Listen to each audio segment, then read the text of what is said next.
Hello, my dear children. I just wanted to make a special presentation for your Viva. So many students keep asking me, sir, what are the expected questions in Viva? எந்த மாதிரிலாம் questions கேட்பாங்க, அதுக்கு நாங்கள் எந்த மாதிரி பதில் சொல்லணும், ரொம்ப ட்விஸ்டடாக கேட்பாங்க அப்படின்ற மாதிரி நிறைய டவுட்ஸ் உங்ககிட்ட இருக்கு. As day after tomorrow is going to be a mock Viva, I just wanted to make you understand what is this project is all about, so that you will have a better idea about the project. The first and foremost thing is that whomsoever the examiner is, they will ask you to introduce yourself. It is not introduction about yourself saying that you have completed your second year and you are in the third year and you are taking up the Viva. Adallam kadiyadu. Introduce about yourself na, just tell your name and start with the topic. What is your topic அப்படின்னு சொல்லணும். நிறைய பேர் பண்ற பேசிக்கான mistakes என்னன்னா, what is your topic அப்படின்னு கேட்கும்போது you tell that it is HR, it is marketing, it is finance அப்படின்னு சொல்லுவீங்க. You should never say that it is HR, it is marketing, or it is finance. Instead, you should say that a study to analyze the commitment of employees in ITS or in a company, whatsoever it is. Complete title நீங்க சொன்னாதான் அது உங்களோட டைட்டிலா இருக்க முடியும். உங்க ப்ராஜெக்ட்ல ரொம்ப ரொம்ப முக்கியமான விஷயம், what are the very very important திங்ஸ்ன்றதை நான் சொல்லிடுறேன். The first and foremost thing is that the topic should have a proper aim. For example, if your study is a study to analyze the commitment level of employees working at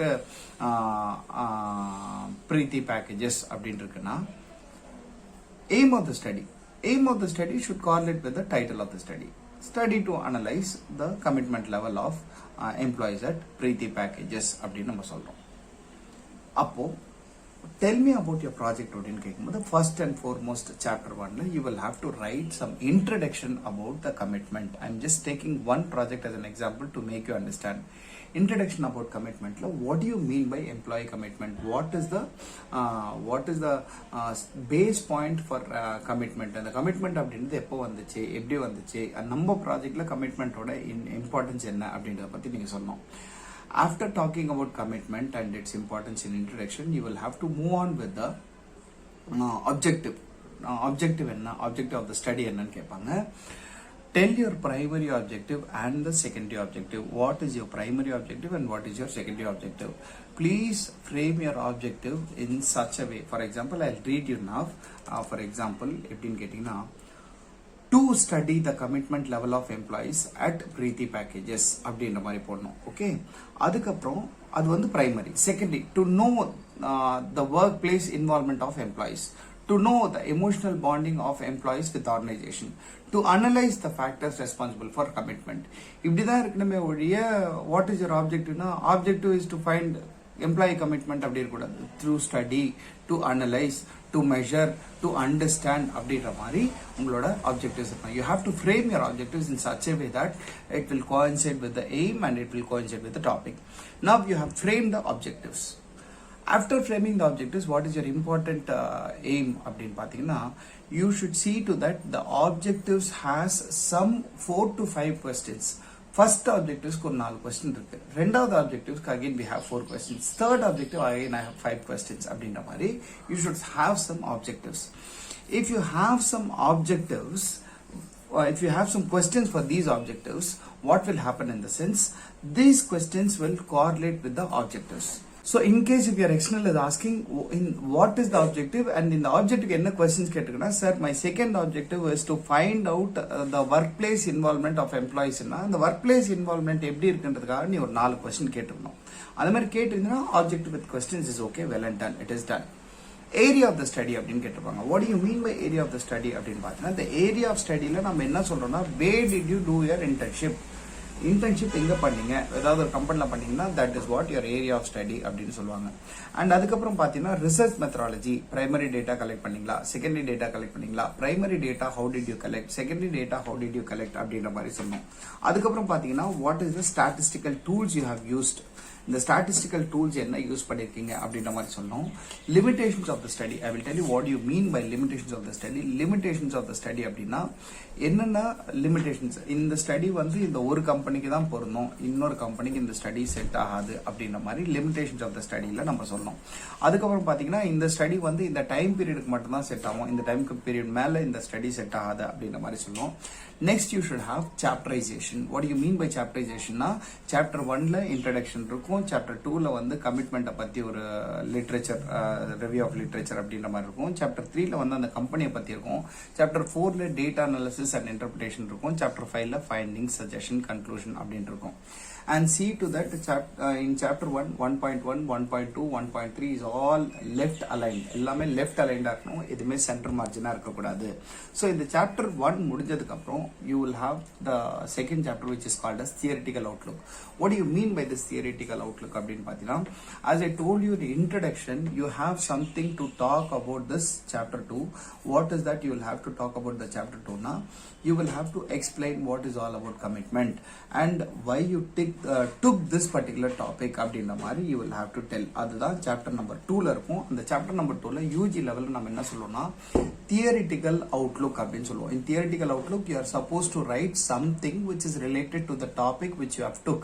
If it is commitment, you have to talk about commitment. If it is marketing, you will have to talk about marketing. If it is branding, you will have to talk about branding. If it is financial analysis, you will have to talk about financial analysis. After that, number 3, company profile அப்படினு இருக்கு. In this company profile, generally what are the mistakes we keep doing அப்படின்னு பார்த்தீங்கன்னா, the company will have a motto, the company will have a vision, the company will have a mission. Mission and vision. For example, if I have a company, what I'll be talking is we perform the best quality products and we are placed number 1 in Chennai and we do deal with these products and our customers அப்படின்ற மாதிரி சொல்லியிருப்பாங்க. This is what we call it as active voice. இதை வந்து நம்ம passive voiceல மாத்தணும் எப்படின்னு கேட்டீங்கன்னா, when the company is talking it is we, but when you are writing about the company it is not we, நீ அந்த கம்பெனி கிடையாது. அதனால the company, the mission of the company, the vision of the company அப்படின்ற மாதிரி you will have to change it. That also you will have to keep it in mind. இந்த third chapter பொறுத்த வரைக்கும் கம்பெனியோட ப்ரொஃபைலை பத்தி நீ கிளியரா சொல்லணும். நிறைய பேர் கம்பெனியோட ப்ரொஃபைலை சொல்லும்போது where did you work and what was the training was given to you அப்படின்னும் போது you might not be knowing what is the company profile is all about. So before attending the Viva, know what is the company's profile. அந்த கம்பெனியில் என்ன இருக்குன்னு கேட்க மாட்டாங்க, நீங்க புக்ல என்ன எழுதிருக்கீங்கன்றதான் கேட்பாங்க. So try to know what is about the company profile is all about. And number 4 சாப்டர்ல you will have nothing much rather then this percentile analysis. If anyone is having chi-square, please try to know what is chi-square is all about. If others are having percentile analysis is nothing but number of respondents divided by total number of samples into 100 will give you the percentage. So இந்த number of respondents யாரு, எந்தெந்த ஆன்சருக்கு respond பண்ணியிருக்காங்க, total number of samples என்ன அப்படின்றது போட்டு 100 divide பண்ணால் உங்களுக்கு percentage வந்துடும். இதுதான் பர்சன்டைல் அனாலிசிஸ் அப்படின்னு சொல்லுவோம். Table, chart, inference, all the 3 should be in one page. Don't make the table in one page, don't put the chart in other page, don't give the interpretation in the other page. Table, chart, content இது எல்லாமே ஒரு பேஜ்ல இருக்க மாதிரி பார்த்துக்கோங்க. அதுக்கப்புறம் இந்த graphs எல்லாம் முடிஞ்ச அளவுக்கு you keep it more colourful.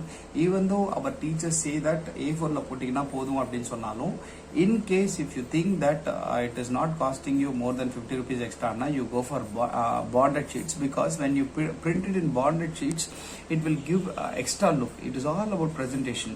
Okay, அதனால bonded sheetsல நீங்க பிரிண்ட் போட்டுருங்க. அதுக்கப்புறம் உங்களுக்கு ஃபைண்டிங், சஜஷன்ஸ் அண்ட் கன்க்ளூஷன் இருக்கணும். Here I will tell you one thing. ஃபைண்டிங்ஸ்ல for each and every question there should be a finding. ஒரு கேள்வி கேட்டோம்னா அதுக்கு ஒரு பதில் சொல்லிடணும். கேள்வியே இல்லாம பதிலும் இருக்கக்கூடாது, பதிலே இல்லாத கேள்வியும் இருக்கக்கூடாது. In case if you are having 21 questions, you should be having 21 findings. And in suggestions, you need not have 22 or 23 suggestions. At least you should have some handful of suggestions which are considered to be meaningful suggestions. இந்த சஜஷன்லாம் correct தான் அப்படின்ற மாதிரி suggestions இருக்கணும். கடைசியாக கன்க்ளூஷன்ல what you want to conclude, ஃபைனலாக என்ன சொல்ல வர, கமிட்மெண்ட் இருக்குன்னு சொல்ல வரியா இல்லைன்னு சொல்ல வரியா அப்படின்னு கேட்டால் கமிட்மெண்ட் இருக்கா இல்லையா அப்படிங்கிறத பற்றி நீங்கள் சொல்லிடணும். That is what is all about your project. My dear children, இதில் என்னென்ன கொஸ்டின்ஸ் கேட்பாங்கன்னா, what is the statistical tool you used, random sampling or non random sampling அப்படின்னு கேட்கறதுக்கான சான்ஸ்லாம் இருக்குது. நீங்கள் கன்வீனியன்ட் நான் ரேண்டம் சாம்பிளிங் அப்படின்ட்டு ஒரு ஆன்சர் சொல்லிடுங்க. கன்வீனியன்ட் நான் ரேண்டம் சாம்பிளிங்னா எல்லார்கிட்டையும் நீங்கள் போய் டேட்டா கலெக்ட் பண்ணல, யார் யார் வந்தாங்களோ அவங்க கிட்ட நீங்களே டேட்டாவை கலெக்ட் பண்ணியிருக்கீங்க அப்படின்ற மாதிரி சொல்லிடலாம். ஓகே. அண்ட் எங்கெங்கே நீங்கள் வேலைக்கு போனீங்க அப்படின்ற கொஸ்டின்ஸ் கேட்பாங்க. What is your aim after doing your BBA அப்படின்ற ஒரு கொஸ்டின் கேட்பாங்க. And how this question is related to your project அப்படின்ற மாதிரி கேட்பாங்க. ஸோ ஒரு வைவாக்கு நீங்கள் ப்ரிப்பேர் பண்ணுறதுக்கு முன்னாடி நீங்கள் என்ன பண்ணீங்களோ அதை நீங்கள் தெரிஞ்சுக்கிட்டாலே வைவால் உங்களுக்கு எந்த விதமான பிரச்சனையும் இருக்காது. Hope you will all find Viva to be very easy, and hopefully you will clear it very easily. One more thing, please don't do this cut copy paste work. இங்கிருந்து ஒன்று எடுத்து அங்கிருந்து ஒன்று எடுத்து இதுலேருந்து ஒன்று எடுத்து அதுலேருந்து ஒன்று எடுத்தினா நீ குத்து புரோட்டா போட்டினா உன்னை கரெக்டாக கண்டுபிடிச்சிருவாங்க. அப்படி கண்டுபிடிச்சிங்கன்னா your project will not be evaluated and you will be withheld for this project, and your project will be done only for the next year. இதெல்லாம் சும்மா லைக் சொல்கிறாங்க நெக்ஸ்ட் இயர் அதெல்லாம் பண்ணுவாங்க அப்படின்னு தயவுசெய்து நினச்சிக்காதீங்க. 100% என்னன்னு கேட்டிங்கன்னா சரியில்லாத ப்ராஜெக்ட்ஸ் இல்லைன்னா காப்பி அடித்த மாதிரி தெரிஞ்ச ப்ராடக்ட்ஸு இல்லைனா சீனியர்ஸ் கிட்ட நீங்கள் வாங்கியிருக்காங்க அப்படின்ற மாதிரி ஏதாவது டவுட் வந்த பட்சத்தில் டெஃபினட்டாக என்ன பண்ணுவாங்கன்னா உங்கள் ப்ராஜெக்டை ரிஜெக்ட் பண்ணிவிடுவாங்க. So my dear children, don't take it so lethargically. Try to have some responsibility and try to finish off your degree in a very successful manner. Anyhow it is, I don't think so it will be of offline viva. Online viva varna kuda sari கேக்குற கேள்விக்கு கரெக்டா பதில் சொல்லிட்டீங்கன்னா ரொம்ப ரொம்ப நல்லா இருக்கும். Wish you all the best my dear children. And one more thing, if at all there is any possibility, யாராவது எப்பயாவது காலேஜ் பண்ணீங்கன்னா இந்த தேர்ட் இயரில் பர்சனாலிட்டி டெவலப்மெண்ட் அப்படின்ட்டு ஒரு புக் இருக்குது. If you want you can get it from me. If I am not available, any other faculty is available. For example, Vijay sir இல்லைனா யாராவது இருக்காங்கன்னா நீங்கள் சொல்லிட்டு புக்கை வாங்கிக்கோங்க. It is not that you will have to pay that immediately. நீங்கள் வாங்கி exam நல்லபடி படித்து முடிச்சிருங்க, அதுக்கப்புறம் பார்த்துக்கலாம். Okay. Thank you my dear children.